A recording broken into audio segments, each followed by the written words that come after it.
Em relação à mobilidade articular, a gente teve um tempo atrás que flexibilidade, tinha que trabalhar flexibilidade, ninguém nunca tinha falado em mobilidade. Há uns 5 anos para cá, mobilidade cura o câncer.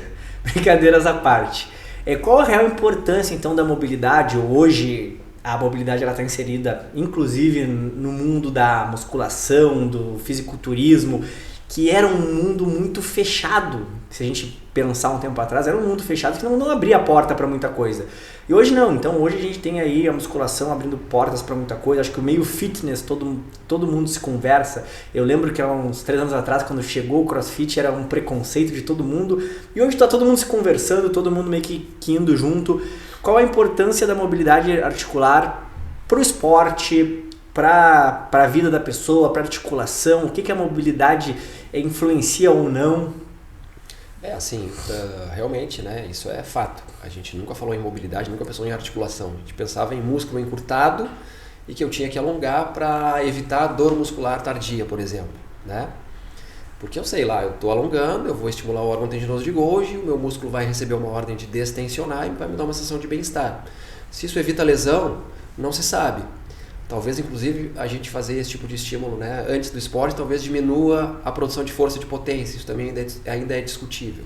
É engraçado só que também tem essa versão de fazer antes. Exato, e influenciar, né, na performance, mas também tem por que tu vai fazer, por exemplo, um treino de alta intensidade de hipertrofia.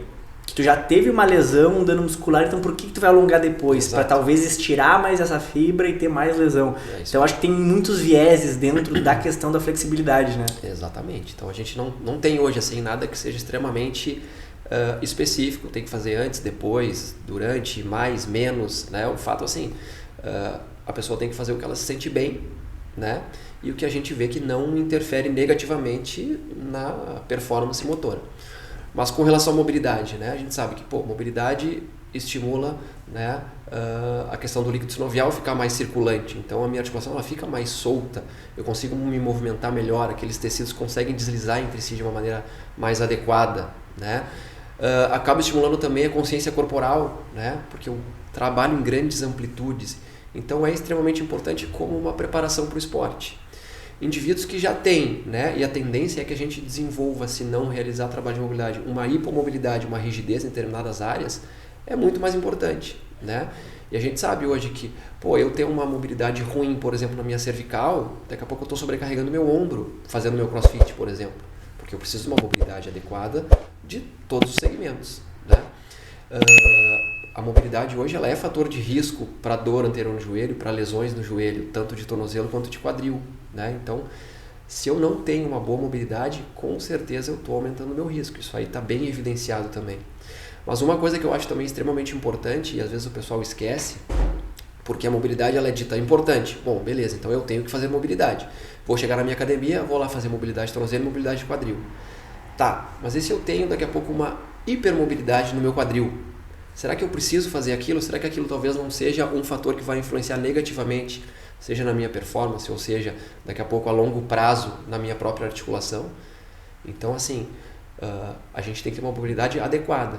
Hoje a gente tem na literatura, né, dados básicos de mobilidade, de quadril, de joelho, de tornozelo. Eu preciso atingir determinadas angulações. Mas tem muita gente que às vezes não presta muita atenção nisso, faz mobilidade e acaba desenvolvendo uma hipermobilidade, que também é fator de risco para outras lesões, né? Então, é legal eu fazer? É legal. Mas assim, te avalia primeiro, né? Procura um fisioterapeuta, procura um profissional da educação física que saiba fazer esse tipo de avaliação.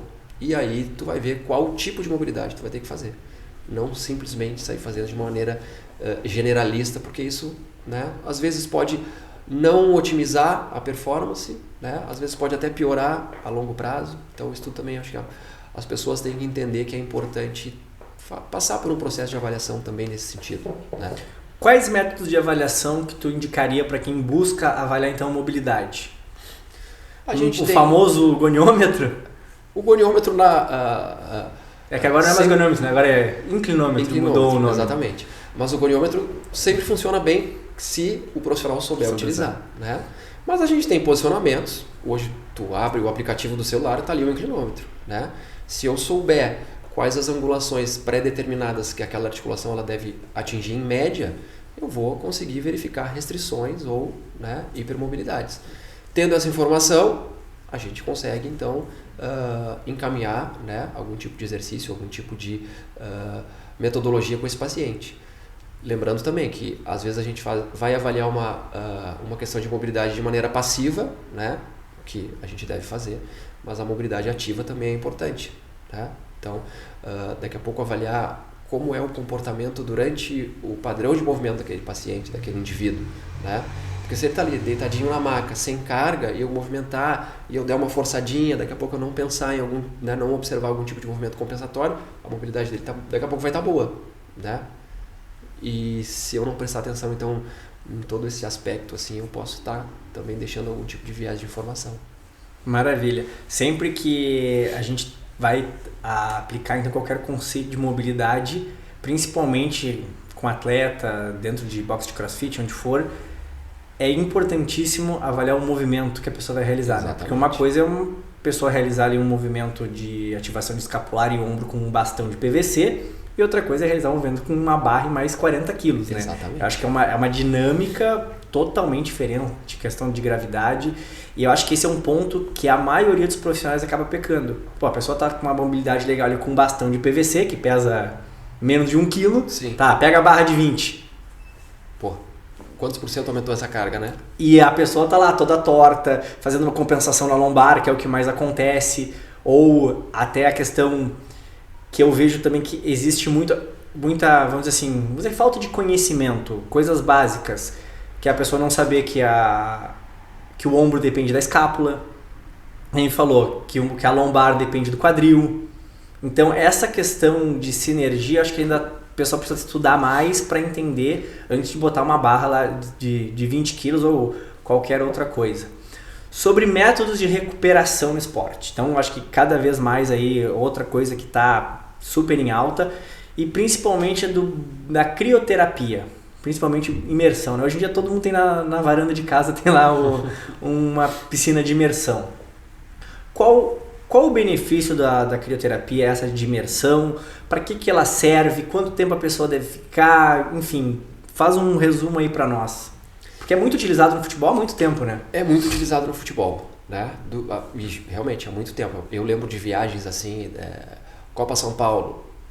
Vamos ter que fazer crioimersão. Bom, compra uma piscininha ali, daquelas de plástico, bota lá em algum canto do hotel, toca gelo, toca água e obrigatoriamente acabou o jogo, chegou no hotel, vai fazer a crioimersão, ou se der no vestiário, né? E isso também é uma coisa que é bastante discutida ainda, né, no meio científico, porque a gente não tem o tempo exato, a temperatura ideal, porque é muito individual, né? E essa individualidade biológica ela varia muito de pessoa para pessoa. Tem muito atleta, tem muito indivíduo que, cara, ele não tolera ficar numa banheira fria, né? Mas se o resfriamento ele traz benefícios principalmente na percepção de dor muscular tardia 24, 48 horas depois, talvez a gente tenha que pegar individualmente, né, esse atleta e verificar quais os níveis de tolerância. Então, assim, hoje o que a gente mais tem assim, de mais claro é que a temperatura não precisa ser 1, 3, 5 graus. Talvez tu colocar uma temperatura de 6 a 10 graus durante um tempo de 10, 15 minutos seja interessante, traga benefício no que diz respeito à recuperação, né? Hoje em dia a gente vê assim, muito atleta fazendo banheira de gelo com temperaturas bem baixas para desenvolver resiliência, por exemplo, né? Então assim, eu estou testando o meu controle sobre o meu corpo durante um processo de desconforto total, né? Então assim, eu não tolero. Mas daqui a pouco é uma maneira de também trabalhar a mente, claro, né? E conseguir sair de uma situação totalmente desconfortável para buscar um equilíbrio. Não necessariamente isso precisa ser feito dessa maneira, né? Mas eu vejo assim algumas metodologias também desenvolvendo isso.